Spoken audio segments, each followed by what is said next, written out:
ಕೂಡ ಮುಂತ 14 ವರ್ಷದೊಂದು ನಾನು ಹುಡುಕೊಂಡು ಬರ್ತದೆ ಫೆಬ್ರವರಿ 20 ತಾರೀಕು 1912 ಸ್ಥಾಪನೆ ಮಾಡಿದ ದೇವಸ್ಥಾನದ್ದು ಆ ದಿನ ಒಂದು ಮಹತ್ವದ ದಿನ ಹೆಂಗೆ ಮಾತ್ರ ಇಲ್ಲ ಒಂದು ಇಡೀ ಸಮಾಜದನೇ ದಿಕ್ಕನ್ನು ಚೇಂಜ್ ಮಾಡಿ ನಾವು ಹೇಳ್ತಾವೆ ಹಿಂಗೆ ಮಾತ ನಮ್ಮ ದೇವಸ್ಥಾನ ಪ್ರವೇಶ ಇರ್ತಿಸಿ ಆ ಟೈಮಲ್ಲಿ ಪ್ರವೇಶ ಮಾಡ್ತದೆ ಹಿಂಗೆ ದೇವಸ್ಥಾನ ಕಟ್ಟದೆ ಹಿಂಗೆ ಮುಕ್ತ ಪ್ರವೇಶ ಮಾತ್ರ ಇಲ್ಲ ಅಭಿನಯಿಸಿದ ಸಂದರ್ಭ ಮುಂದೆ ನಮ್ಮ ಕಮಮರೇಟ್ ಮಾಡ್ತಾರೆ ಎಬ್ಬರೇ ಮೊದಲಿದ್ದರೆ ಆ ಫೆಬ್ರವರಿ 20 ತಾರೀಕಿದ್ದು ಅಣ್ಣ ಈ ಸರಿ ಕುಡಿದು ಬೈದರೆ ಅಂಚನ್ ಕೈ ಪಾಡ್ದು ಮಾತೆಲ್ಲ ಸಕ್ಸಸ್ ಆಗ್ತದೆ ಹೆಂಗೆಲ್ಲ ಬಾರಿಯಲ್ಲಿ ಫೀಡ್ಬ್ಯಾಕ್ ಉಂಟು ಮಾತೆಲ್ಲ ಬಾರಿ ಸ್ಪಂದನೆ ಉಂಟು ಅವ್ರು ಹೋಗಿ ನಾವು ರೈತರು ಮಾತೆಲ್ಲ ರೆಡಿ ಇರಲಿಲ್ಲ ಮಾಡ್ತಾರೆ ಪಾರ್ಟಿಸಿಪೇಟ್ ಮಾಡ್ತಾರೆ ಅಂತ ಅಂತೇಳಿ ಇದೊಂದು ಬಾರಿ ಕೆಟ್ಟ ವಿಚಾರ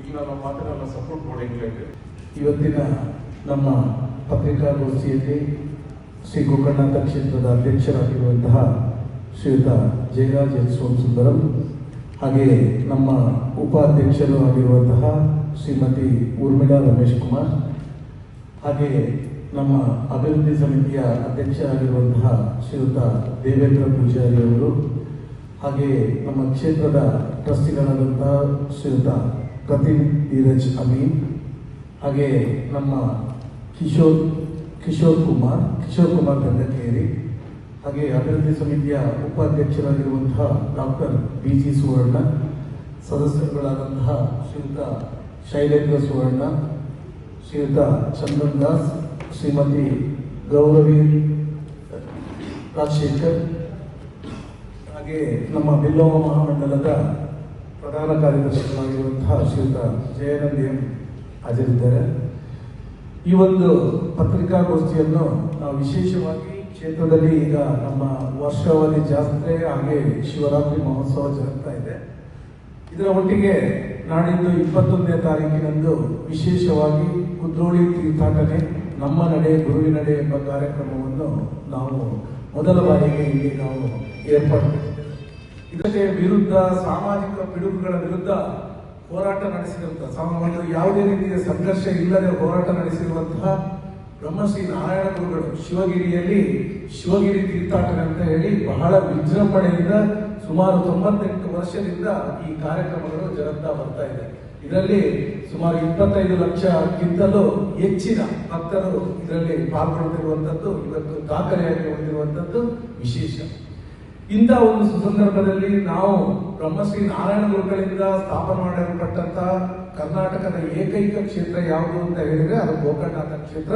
ಅವತ್ತು ಈ ಸಮಾಜದಲ್ಲಿ ಹಿಂದುಳಿದ ವರ್ಗದವರಿಗೆ ಒಂದು ಬೆಳಕನ್ನು ಕಂಡಂತಹ ದಿವಸ. ಆ ದಿವಸವನ್ನು ನಾವು ಇತಿಹಾಸದಲ್ಲಿ ಸೇರುವಂತಹ ದಿವಸ ಆಗಿದೆ ಅದು. ಇದನ್ನು ನಾವೆಲ್ಲರೂ ಸಂಭ್ರಮದಿಂದ ಇದನ್ನು ಆಚರಣೆ ಮಾಡಬೇಕು ಎನ್ನುವ ಒಂದು ನಿಟ್ಟಿನಲ್ಲಿ ಇವತ್ತು ನಾವು ಕುದ್ರೋಳಿ ತೀರ್ಥಾಟನೆ ಹಾಗೆಯೇ ನಮ್ಮ ನಡೆ ಗುರುವಿನಡೆ ಎಂಬ ಕಾರ್ಯಕ್ರಮವನ್ನು ನಾವು ಫೆಬ್ರವರಿ 21ರಂದು ನಾವು ಹಮ್ಮಿಕೊಂಡಿದ್ದೇವೆ. ಇದು ನಾವು ರೈಲ್ವೆ ಸ್ಟೇಷನ್ ಇಂದ ಫೆಬ್ರವರಿ 21ಕ್ಕೆ ಬೆಳಿಗ್ಗೆ 9 ಗಂಟೆಗೆ ಸರಿಯಾಗಿ ನಮ್ಮ ಒಂದು ಮೆರವಣಿಗೆ ಈ ತೀರ್ಥಾಟನೆ ಕಾರ್ಯಕ್ರಮ ಅಲ್ಲಿಂದ ನಡೆದು ಅದು ನೆಹರು ಮೈದಾನಕ್ಕೆ ಹೋಗಿ ಅಲ್ಲಿಂದ ಕ್ಲಾಕ್ ಟವರ್, KS ರಾವ್ ರಸ್ತೆ, ನವಬಾರ ಸರ್ಕಲ್, ಹಾಗೆ PVS MG road, Narayana Guru ವೃತ್ತ, ಹಾಗೆ ಅಲ್ಲಿಂದ ಕ್ಷೇತ್ರಕ್ಕೆ ಬರಲಿಕ್ಕಿದೆ. ಈ ಒಂದು ಮೆರವಣಿಗೆಯಲ್ಲಿ ಓಂ ನಾರಾಯಣ ಗುರು ಪರಂ ನಮಃ ಅಂತ ಹೇಳುವಂತ ಒಂದು ಮಂತ್ರದ ಘೋಷಣೆಗಳೊಂದಿಗೆ ನಾವು ಬರಲಿಕ್ಕಿದ್ದೇವೆ. ಇಲ್ಲಿ ಎಲ್ಲರೂ ಬರುವಂತಹ ಭಕ್ತಾದಿಗಳು ಹೆಚ್ಚಿನ ಸಂಖ್ಯೆಯಲ್ಲಿ ಹಳದಿ ವಸ್ತ್ರಧಾರಿಗಳಾಗಿ ಈ ಕ್ಷೇತ್ರಕ್ಕೆ ಬರಲಿಕ್ಕಿದ್ದಾರೆ. ಕ್ಷೇತ್ರದಲ್ಲಿ ಬೆಳಿಗ್ಗೆ 7:30 ಗಂಟೆಯಿಂದಲೇ ಅನೇಕ ಧಾರ್ಮಿಕ ಕಾರ್ಯಕ್ರಮಗಳು ನಡೀತಾ ಇರುತ್ತೆ. ಇದರಲ್ಲಿ ಬಂದಂತಹ ಭಕ್ತಾದಿಗಳಿಗೆಲ್ಲರಿಗೂ ಕೂಡ ಅರ್ಚಕರ ಮೂಲಕ ನಮ್ಮ ಬಿಲ್ವಪತ್ರ ಅರ್ಚನೆಗೆ ನಾವು ಏರ್ಪಾಡುಗಳನ್ನು ಮಾಡಿದ್ದೇವೆ. ಈಗಾಗಲೇ ಈ ಕಾರ್ಯಕ್ರಮವನ್ನು ನಾವು ಬಹಳ ದೊಡ್ಡ ಮಟ್ಟದಲ್ಲಿ ಮಾಡಲಿಕ್ಕೆ ಆಯೋಜನೆ ಮಾಡಿಕೊಂಡಿದ್ದು ತಮಗೆಲ್ಲರಿಗೂ ಬಹುಶಃ ಕಳೆದ ಬಾರಿ ಆಗಸ್ಟ್ನಲ್ಲಿ ನಾವು ನಮ್ಮ ದಸರಾದ ಪತ್ರಿಕಾಗೋಷ್ಠಿಯಲ್ಲೇ ತಿಳಿಸಿದ್ದು. ಅದರ ಕಾರಣಾಂತರಗಳಿಂದ 2 ಬೇರೆ ಕಾರ್ಯಕ್ರಮಗಳು ಬಂದ ನಂತರ ನಾವು ಸ್ವಲ್ಪ ಇದನ್ನು ಬೇಗ ಸ್ವಲ್ಪ ಕಡಿಮೆ ಆಯಿತು. ಆದರೆ ಇದನ್ನು ಈ ಬಾರಿ ನಾವು ಆರಂಭ ಮಾಡಬೇಕು. ಬಹುಶಃ ಇದು ಮುಂದಿನ ವರ್ಷದಿಂದ ನಮ್ಮ ವರ್ಷವಾದಿ ಜಾತ್ರೆಯೊಂದಿಗೆ 3 ದಿವಸಗಳ ಕಾಲ ಈ ಒಂದು ತೀರ್ಥಾಟನೆ ಕಾರ್ಯಕ್ರಮಗಳು ಇರುತ್ತೆ ಅನ್ನೋದನ್ನು ನಾವು ಇಲ್ಲಿ ಹೇಳಲಿಕ್ಕೆ ಇಚ್ಛಿಸ್ತೇವೆ. ಖಂಡಿತವಾಗಲೂ ನಾರಾಯಣಗುರುಗಳ ಅನುಯಾಯಿಗಳು ಈ ನಮ್ಮ ದಕ್ಷಿಣ ಕನ್ನಡ, ಉಡುಪಿ ಜಿಲ್ಲೆಗಳಲ್ಲಿ ಮಾತ್ರ ಅಲ್ಲ, ರಾಜ್ಯಾದ್ಯಂತ ಈ ಅನುಯಾಯಿಗಳು ಈ ಕಾರ್ಯಕ್ರಮಗಳ ಬಗ್ಗೆ ಬಹಳಷ್ಟು ಮೆಚ್ಚುಗೆಯನ್ನು ಪಡೆದುಕೊಂಡಿದ್ದಾರೆ.